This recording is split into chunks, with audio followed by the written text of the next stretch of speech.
today's Your Pennsylvania Ancestors podcast, I am very excited to have my first religious society on the podcast.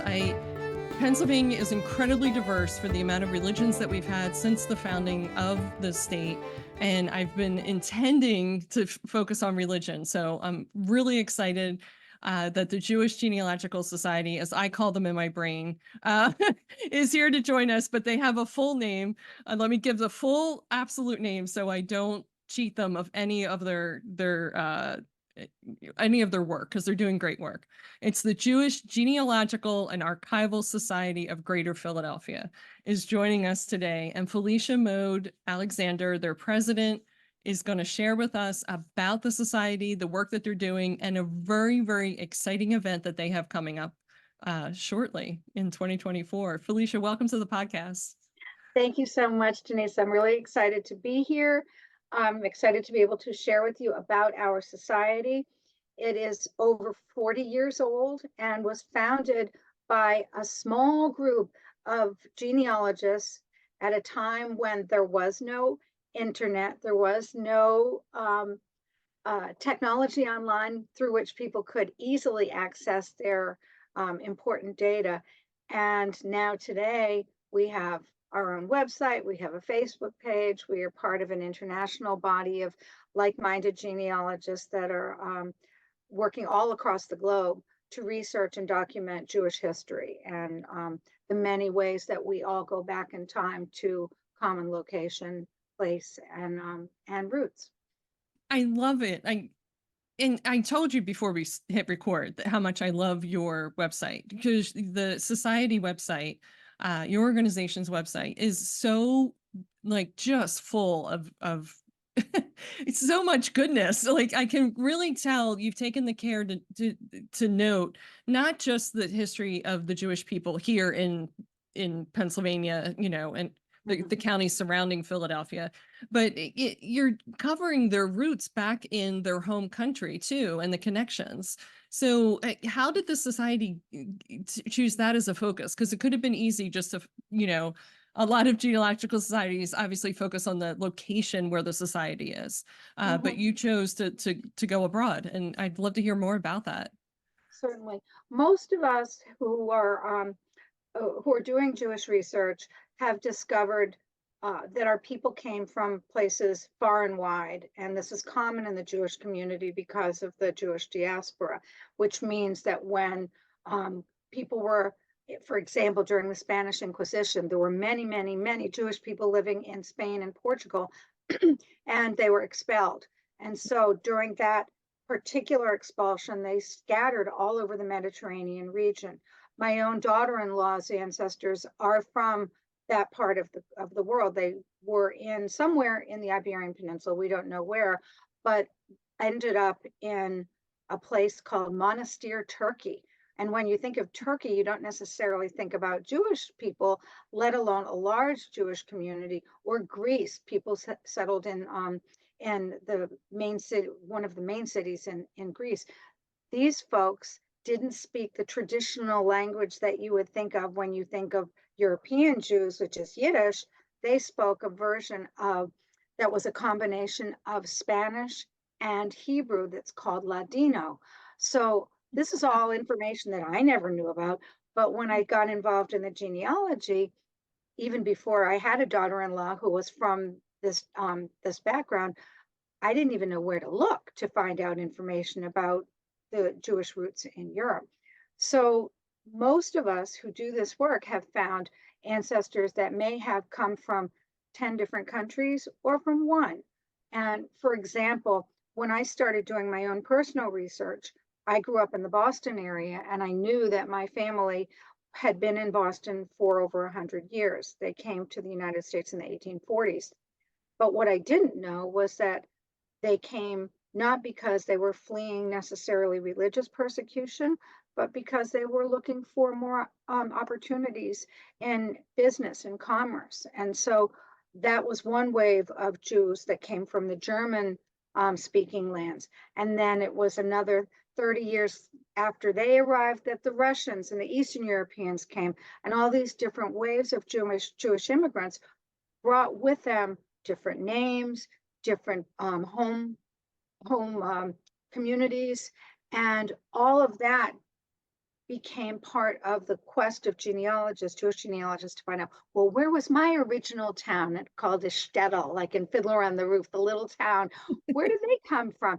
And mine, by going to a genealogy conference, I actually met another researcher who had been doing research on her little hometown in Poland. And she was not Jewish, but she was fascinated by the Jewish history. And when I found out that she was going to be there and researching the town that my family came from, I reached out to her, and she came to this conference in Warsaw, Poland, where we had yet another one of these international conferences. And she brought a whole folder full of information about the Jewish community of this small town.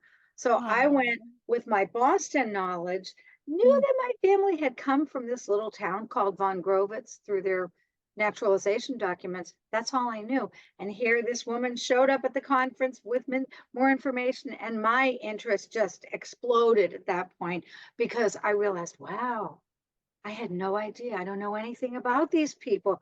And I started digging really deep at that point. So my story is one example of how doing the research extends to going to conferences, and you mentioned the website, which I'll share in a moment, but it's quite fascinating how many ways that you can do research if you find out that you have Jewish ancestors.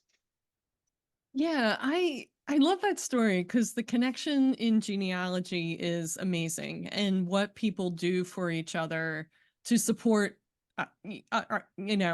others that we don't even necessarily know, total strangers, along on our journey is amazing. That's true. Um, so the greater Philadelphia area, for people that aren't familiar with Philadelphia, involves the surrounding counties, correct? So Correct. it's Bucks, Chester, Delaware, Montgomery, as well as the city of Philadelphia. Do you And also extend? some of the New Jersey suburbs as well. I was just going to ask, do you extend it to New Jersey? Because so many Yes, people left the Philadelphia area and moved to New Jersey at one point. Okay, correct. perfect. So, New Jersey folks, if you're listening to the Pennsylvania podcast, you have you have some Welcome, help you can welcome. get. So I do want you to talk about your big event coming up, because you do have regular events for your members every month, but your Right. biggest event is coming up this August, and it looks fabulous. Like I wish I had Jewish ancestry. Let me just tell you, 'cause If I you have ever like this find out you 1% do, in my DNA. This 1% of my DNA. I don't know what it means. I'll get there to figure it out. But I do want to learn more about this conference, because I love the city of Philadelphia, and a conference there would be fantastic. So well, we'd love to have you come. It's going to be an exciting event. From August 18th to the 22nd this year, we will be hosting a large in-person only event. It will be held at the Sheraton Downtown Hotel in Center City, Philadelphia, and we will be having over 150 different speakers coming, talking about all different aspects of Jewish genealogy over different time periods. For example, there will be one thread that is focusing on Philadelphia's and the Mid-Atlantic region specific roots and Jewish roots in the area, because most people don't know it, but Jewish people have been in Philadelphia going back 300 years. And we are one of the oldest Jewish communities in the nation, that longest continuously operating Jewish communities. And in Judaism, there are many different religious branches of the religion, and this conference welcomes everyone. So if you are very religious and Orthodox, you are welcome, and we have kosher food offerings. If you are only secular and were not raised in a religious family, that's fine. You're welcome. We will also be having beginner workshops, because through DNA research, a lot of people are discovering that they, like you said, you're 1% Jewish from who knows where. People are finding out that they might be 30, 40, 50% Jewish, but unaware of this because the family was no longer practicing, or because of adoption or divorces, changes in family makeup. And so we'll be having beginner workshops for people who are wanting to learn more about their Jewish roots. When I started doing this work, I didn't know that much about Jewish life because my family was not observant. They were, my dad's family always talked about how they would go into synagogue for special holidays, but not every week. Other people are in having services, they have services on Friday night and they go every week and so forth. So this conference welcomes all people who are interested in Jewish ancestry. And so this event is being co-sponsored by our society as the local host as well, and I'm the local chair of this conference. And then we also, our umbrella organization is the International Association of Jewish Genealogical Societies. And this is, it's the body through which all these different Jewish genealogy societies can interact and communicate with one another and co-sponsor events. And we have IJGS has its own board of directors. And we also have other organizations that are working with us. For example, the beautiful museum in Philadelphia that has been renamed the Weitzman National Museum of American Jewish History is one of our sponsors. And they will be offering tours of their museum twice a day, all week. And those will be available to any of our attendees. We also have organizations like Jewish Gen, which is the mother lode of Jewish genealogy research. It's another massive website. I want to just add that we will also be having a film festival at the conference, all different types of films related to Jewish culture. So people will have the opportunity to attend both workshops and our film festival, and also a very robust exhibit area and a share fair. So the share fair will be all different local organizations that have the opportunity to exhibit information about their organizations free of charge, which is different from exhibits who are usually trying to sell books or invite people to join their societies. Or Ancestry.com is always at our exhibit area, and MyHeritage and the Jewish genealogical organizations. And not even all Jewish. Ancestry is for everyone. So, yeah, walk us through your website. That would be great. Certainly. Yeah. So I'm very proud of this because when I became president several years ago, shortly before COVID hit, the website was, we had it, but because I'm a retired teacher, I'm very much an advocate of having good technology as a way of spreading information. So we've added a lot to the website since I became president. And for example, this is each of these drop-down lists offers easy access to our information. But we have photos. I love this part. These are our old photographs of old Philadelphia. And these are all related to the Jewish community of Philadelphia going back 100 years. And there are captions for each one. This is, let's see if I can find a good one. Okay, so Atlantic City, when you think of Philadelphia, you don't necessarily think of Atlantic City, but Atlantic City was one of the favorite vacation getaways for the Jews of Philadelphia, who would get out of the city of Philadelphia and head to the shore. And so that's an example of a picture that was taken by somebody who submitted it to our society and said, yeah, my family's in that picture. And some other pictures, I believe that's Ellis Island. So these are historic pictures that are related to immigration. Sorry to interrupt, but that picture of Atlantic City in 1915 is such a beautiful point of time that to add to your family history, because if you knew your family vacationed, you could add that to your family story, and show that to your children to get, I mean, those buildings don't exist anymore, right? And right, they're gone. They're gone. There's casinos there now. And even if you're somebody who is interested in identifying photographs by the type of dress, there are historians and genealogists who focus on genealogy through photography. And so if you look at this, you can see the men wearing long, like this gentleman here, he has on a long one-piece bathing suit, this one as well. And the women all wore long dresses to the beach back Yeah. then. We didn't wear bathing suits. So you can actually date this picture by the attire and the beach, the cabanas at the beach and Yeah. all of that It's, kind of stuff. yeah. And so on our homepage, I'll go back to the homepage. So when you come up to the homepage here, the first thing that you see is the information about our conference. So for anybody who goes on to the website, it's very simple. It's just the letters of our society, JGASGP.org, and it's right here. This has the information about the conference. So you can actually click on that.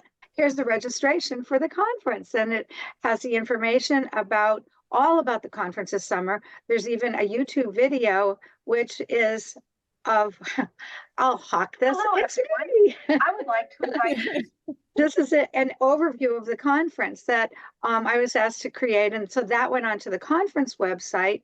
So Yeah. back to our website, we have a slideshow that is outstanding that was just put up this past week, because one of the missions of our society is preserving Jewish memory in Philadelphia. And because there used to be an even larger community of Jewish people in the city itself, as opposed to the sprawling suburbs that include cemeteries.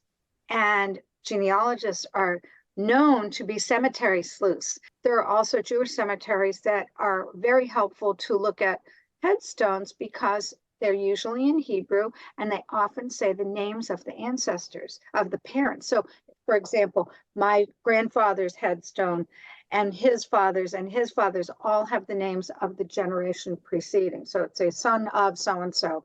So that's very helpful. So our society has done purely through volunteer work, the digitization of two of Philadelphia's oldest and largest cemeteries.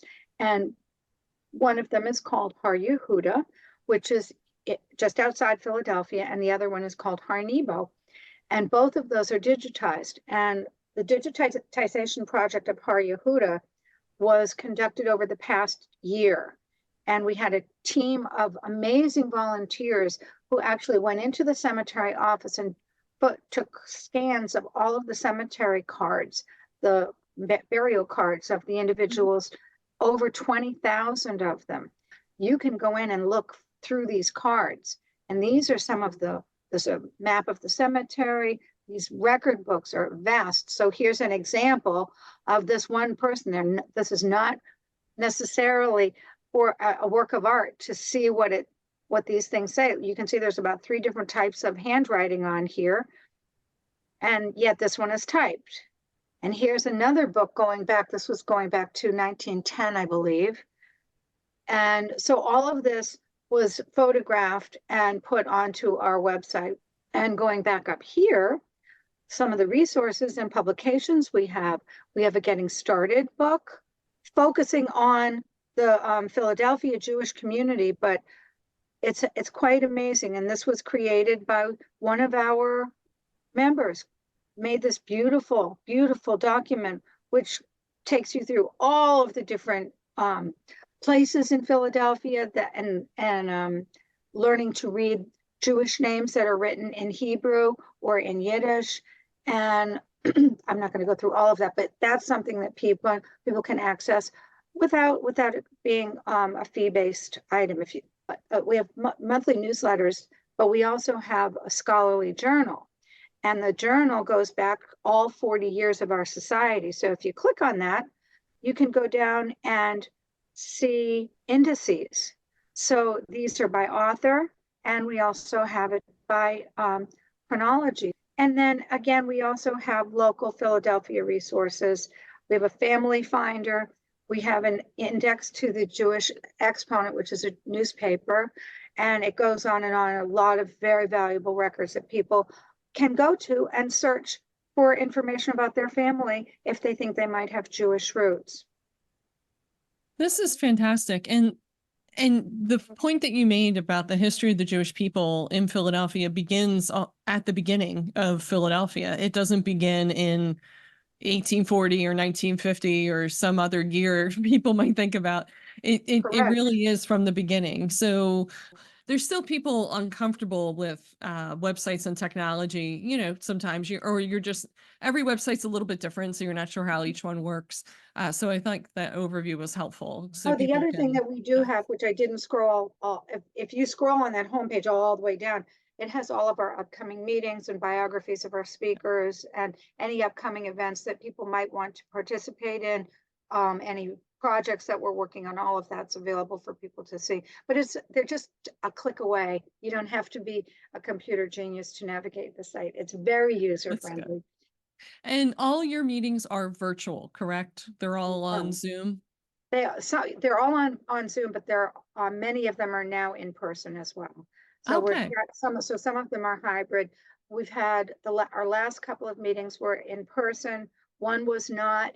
It to have them Zoomed, having a virtual meeting, you have to have the permission of the speaker. So some people Okay. prefer not to have a Zoom meeting because they don't want anybody capturing their video, their presentation on video. But for the most part, I would say if we, out of 10 sessions, I would say probably 8 of them are available virtually. And we are pretty good at how we do that. We have a tech guy that we have hired who runs all of the Mhm. virtual components of our meeting, and they're also closed captioned. And there's a chat so people can make comments, and we have a Q&A at the end of each meeting as well. To kind of wrap up our time together, I'd love to hear what your plans are for 2025 and beyond with the society. Like, do you have, think more things that you're working on? The digitization sounded great of the cemetery headstones, and that's a huge project.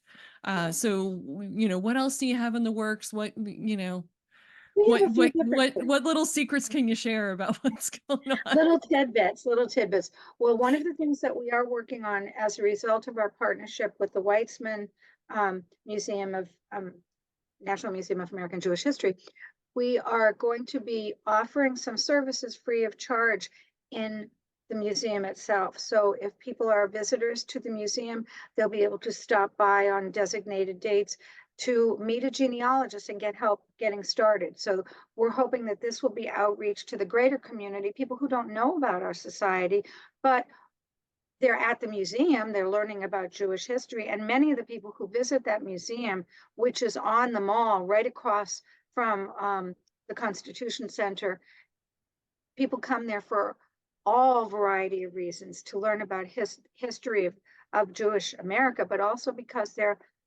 in Philadelphia, the cradle of American history. And so Yeah. that's one thing. We're going to be working more closely with the museum. We also are going to be, let's see, what else do we have going on? Outreach is really important to us, and it's been something that I've been trying to do more of. So we've tried to have a few more community-based partnerships.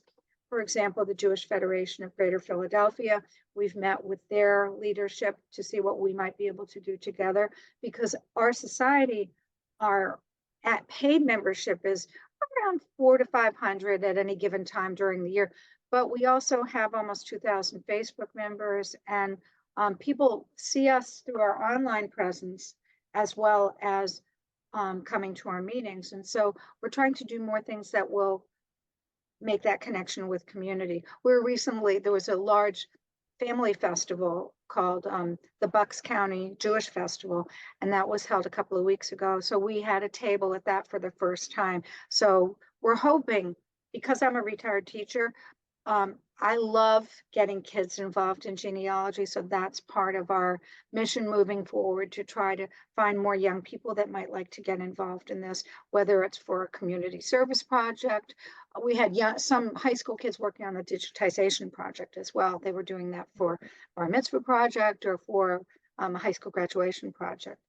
Other activities that we're doing, other projects, the main thing has been for this big conference to pull this off, and then to see, okay, what's next? What are we going to do moving forward? And I know we have other ideas, but a couple are still under wraps because we haven't nailed down the partnerships. But Yeah.